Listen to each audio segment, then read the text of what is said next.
I think y'all just got more applause than The Rock. I'm not joking. That was I think us three combined is more powerful than The Rock. Yes. He would probably agree. I love it. Did y'all all meet? Like, when did you all meet? Obviously not the first time you did the show, right? Like, mixed. Mixed. First time I met Sheryl was at an event, an AIDS event, I think it was Broadway Cares, but out here. And you were sitting at my table, and the first thing you did was introduce me to your husband. I was like, oh, Shirley Ralph, I'm such a fan. And she said, have you met my husband, Senator Hughes? And I said, this woman's gonna stay married a long time. She's a fan of him. But I never met Quinta. The first time I met Lisa was on set for the pilot. Wow. And it was, she auditioned for the pilot, so I met her via that, and for kind of our first table read, which was over Zoom. Yeah. But the first time was really doing the show. I was just a fan of her and a fan of her comedic career. So I was just like honored to be talking to her. And then, when did y'all first meet? The first time I met Quinta, the first time I actually met Quinta was on one of the CBS slots. Oh my God. Okay, I didn't know if you were going to say that. Yeah, the CBS slots, and you had just sold one of your first shows. Yes. And my daughter and I were walking across the lot, and my daughter, Coco, says, Mommy, that's Quinta Brunson, and she's gonna be big. You have to meet her. She was right. Coco did, Called it. Yeah, she called it. Yeah. Yep.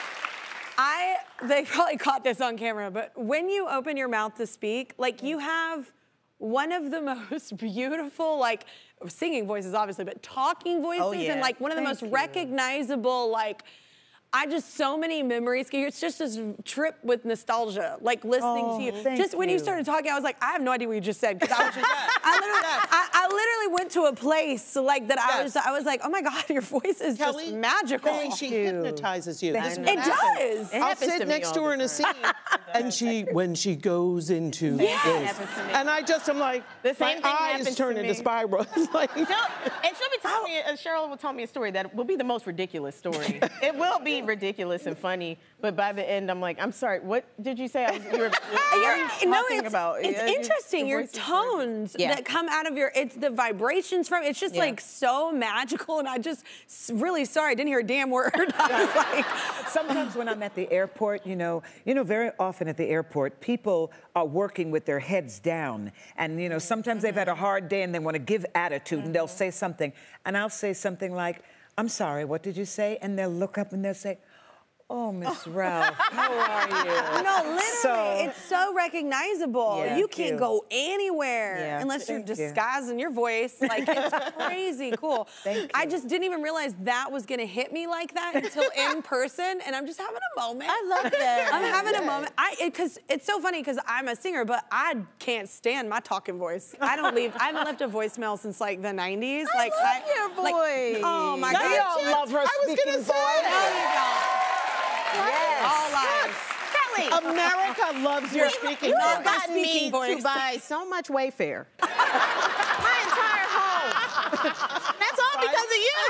It's all because of you. Oh my God. I'm telling you, I can't listen to my speaking voice. But yours is, it's like a whole thing. I'm lost right now. I'm gonna get back on track. Okay. So you also work with like a ton of kids on the show. Is that hard to wrangle them all?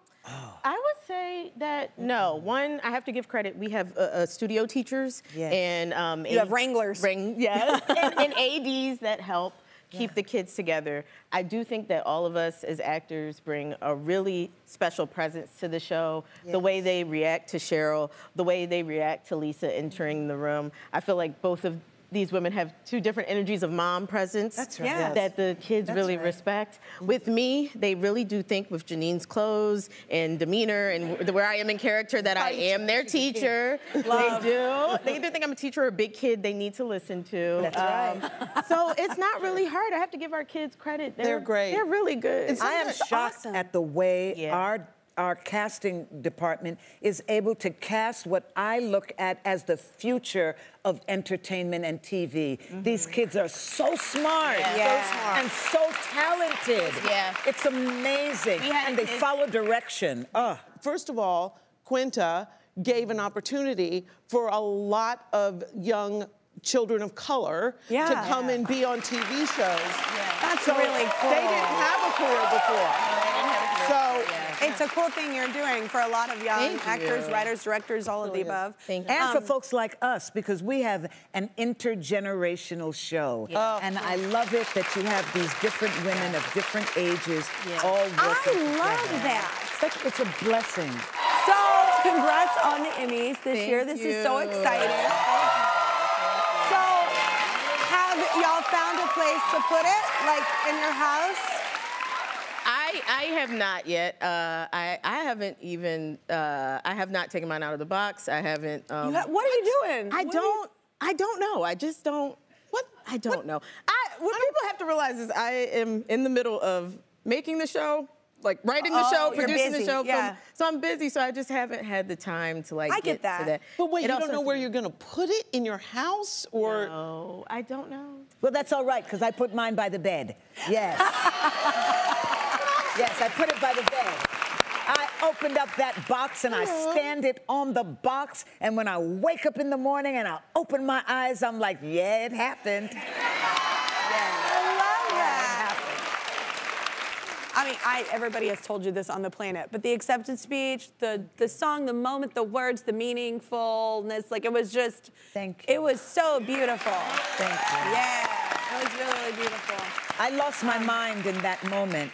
I honestly, when they called my name, You sat there for a minute. Yeah, because I was taken out of my own self. What? And all I heard, I could hear Quinta say, "Get up, get up." And I couldn't get my brain to tell my feet and my body to move. I don't remember getting center stage, but when I got there, I remember, it's like I could hear my dad from heaven saying, "Calm down. Aww.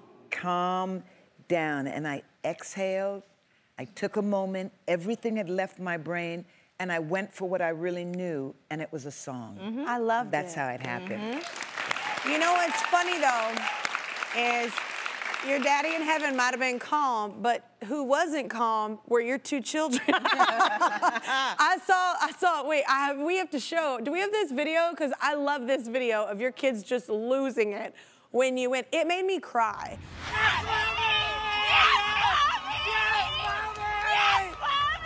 They were, you guys, they were screaming, "Mommy!" They were like, I mean, it was literally the most beautiful thing. I mean, as a mama of two, like, I'm just like, there's nothing, we do a lot of things, right? And you love what you do, and you're proud of your own moments, but when your kids think you're doing something cool, when your kids are, oh my God, feel that, I'm gonna cry again. But like it just made me cry. I was just like sobbing, watching it, going, that is such a beautiful moment. Like they see their mama like soaring, you know? It was very, being a mom and having gone through a divorce, and making it up in my mind that I had to raise happy, healthy people. When I saw my children cheer for me in that moment, and I could hear them from the stage, I was like, I believed in my mind. I said, I did it. Thank you, God. Thank you, Mom and Dad, for the support. Thank you. I did it. I'm gonna cry again. It's fine. I tell her all the time, because the 4 kids and also went through the divorce. We share a lot of things in common in terms of struggles after a divorce, like many women. And I tell her all the time when I watch those kids and how they are with her, I'll just sit there in awe and say, your children with you are they're so proud. They are such good people. She has raised amazing people. I'm very proud of my kids. But I just hope that the twins one day like recognize. I'm like, you know, I'm on TV. Like, they do. I got a show on. They're like, that's great for you. The older two, but like I'm on Discord. Like America loves this show, by the way. But her kids always supportive and beautiful. They better. You know what I went through to have them? You better support me. I love that. Tyler James Williams was here, another cast member, and he said Quinta used things from his personal life. All of a sudden, they would appear in an episode, and I love it. Because, like, be careful. Like, I'm a writer, too. Be careful who you date. Like, I'm just saying. So that's a threat. Does she, no, you can't talk yet. Wait, does she do that to y'all, too? Absolutely, she will. I made one mistake. Hold on. What? Look, can I say something? Yes, sure. Okay, what I would like to say is Tyler was a little, he was half right, half wrong. Tyler happens to be similar to Gregory in some ways. That's the truth. He just happens to be similar to him. Tyler is he has his paths, he has the way he sees things, and he has the way he likes things done. Now, the Sheryl thing, I just want to say, this is what she's going to say is 100% true.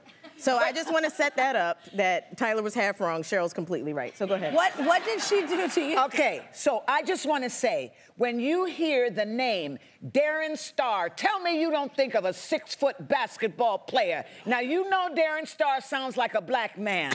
Thank you. I got it wrong. Now, you know Orlando Bloom. Yes. Tell me you don't think about a nice bruising football player. Black man. Okay, so I got it wrong. It was the wrong Orlando. Right. And it was funny. And it was funny. She ends up writing a whole episode. Funny. Cold open. It's so funny. It was My hilarious. favorite was... It was hilarious. It was hilarious. look at that little Carrie Underwood. Little Carrie Underwood, that was so good. It was really funny to us in the moment because it was me in my room. We didn't understand the logic of how Sheryl saw it. We were like, so wait, is it black actors who she thinks are white, or is it just a name mix-up? And I was like, what if it's everything? And we can give that to Barbara, and it'll be good. Everybody seemed to love it, so anyway. It is so funny. But the day that she opened the script and read it, the day of the table read, she literally went like this, Quinta. She did. She like stopped reading for a second. I was like, I had to. I don't know what to say. You can't now, in Quinta's defense, you can't offer up that kind of material and just have it be wasted. That is amazing. Neil Sedaka sounds like a white woman. Who's that? Never mind. Did you just say who is Neil Sedaka? It was a boomer moment. Just let it go. Kelly, do you have anything you need to move on to? I know. Eat me up. I do know Neil Sedaka. Okay. Y'all know. Okay. I just want to know what of me that you did that it was in my real life. For you? Is there anything? Like punching No, people? for you, No. no. Okay, good. For you, it went, oh, that's not out yet. There is an episode coming up that is very funny and very, Have I read it? Inspired. No. Have you read it? You No, have you not. have not read it yet. Okay, Sorry. good. Well, we'll all be surprised It's together. coming. It's coming. Yes, it's coming. I love it. Okay, so Quinta, with this show, you're also able to give back to teachers. That's cool. Yes, yeah. It's so exciting. We weren't going to be able to make a show about teachers and not help teachers. It's just too much of what I consider to be a marginalized group and career. While it's one of the oldest, most continuous professions, it still is so underappreciated. And I guess it's just a me thing because I think it's crazy that people are like, wow, you guys help teachers? But I'm like, how could I make this show and not? And I'm very fortunate that both ABC, our network, and Warner Brothers, our studio, were on board. I didn't have to convince them that that was something we needed to do.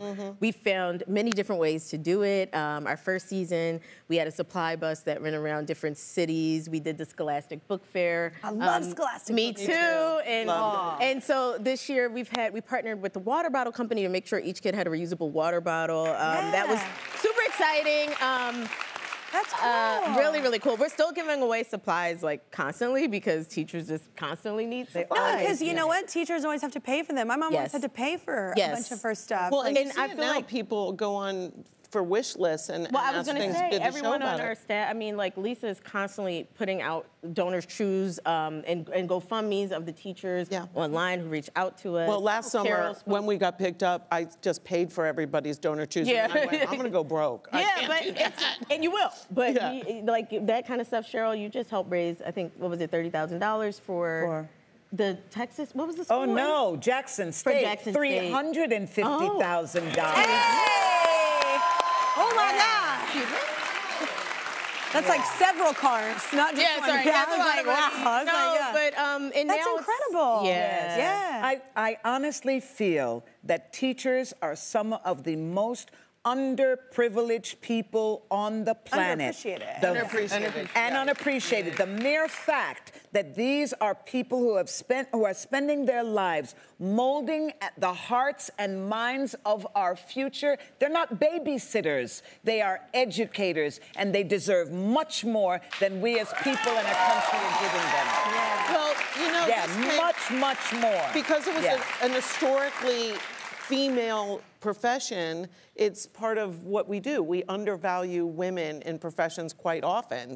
Nurses are undervalued as well. So I think that it's an extension of that, and we need to, you know, realize that we've got to get more teachers. They have a shortage of teachers, and part of the reason is people can't make a living. I was That's gonna why say, Miss Howard will never, ever retire. Don't worry. That's it.